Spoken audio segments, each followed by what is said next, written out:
சேலம் மாவட்டம் எடப்பாடி அருகே தந்தையையும் மகனையும் இடத்தகராறு காரணமாக உறவினர் ஒருவர் கும்பலுடன் வந்து கத்தியால் தாக்கிய சம்பவம் பரபரப்பை ஏற்படுத்தியது. எடப்பாடி அருகே உள்ள காட்டுக்கொட்டாய் பகுதியைச் சேர்ந்த கோவிந்தன் மற்றும் அவரது மகன் ஸ்ரீதரன் என்பவருக்கும் தாக்கப்பட்ட இந்த சம்பவத்தில் கோவிந்தன் பரிதாபமாக உயிரிழந்திருக்கிறார். தொடர்ந்து மருத்துவமனையின் தீவிர சிகிச்சை பிரிவில் அனுமதிக்கப்பட்ட ஸ்ரீதன் சிகிச்சை பெற்று வரும் நிலையில் கோவிந்தனின் உறவினரான முருகன் என்பவரை போலீசார் கைது செய்துள்ளனர்.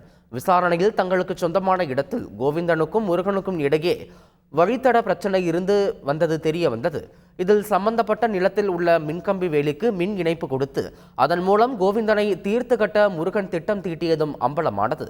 இந்நிலையில் பிரச்சனைக்குரிய வழித்தடத்தில் தனது மகனுடன் சேர்ந்து கோவிந்தன் மரங்களை வெட்டி போட்டிருந்ததாகவும் இதனால் ஏற்பட்ட தகராறில் தனது நண்பர்களுடன் சேர்ந்து கோவிந்தனை முருகன் கத்தியால் குத்தி கொன்றதும் தெரியவர போலீசார் தொடர்ந்து விசாரணை மேற்கொண்டு வருகின்றனர்.